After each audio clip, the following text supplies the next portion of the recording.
بریم برای اینکه ببینیم این کیکی که اینقدر خوش بافته که بعد از 24 ساعت اینقدر برش پذیریش عالیه و نرم مونده، ترکیب کدوم دوتا از کیک های کاناله. کیک هلو زعفرون کانال که معرف حضورتون هست. من اون دستور رو اومدم 1.5 برابر کردم برای قالب 25x35 و زعفرونشو حذف کردم. از این طرف مواد فیلینگ کیک پای سیب رو آماده کردم، یعنی 4 تا دونه سیب متوسط، 3 تا قاشق بهش شکر اضافه کردم، نصف استکان گلاب و 1 قاشق پر هم دارچین بهش اضافه کردم. مواد رو این بار روی شعله زیاد نذاشتم، شعلهش رو متوسط کردم و مدام تفت دادم تا هم سیبش مقدار پخته بشه، همین که آبش کامل کشیده بشه. به این حد که رسید دیگه از روی شعله برداشتم.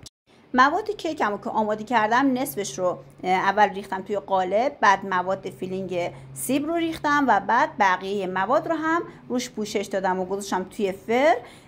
به مدت حدود 45 دقیقه پختش کامل شد. من روش مقدار از خلال بادوم هم استفاده کردم و شد این کیکی که میبینید.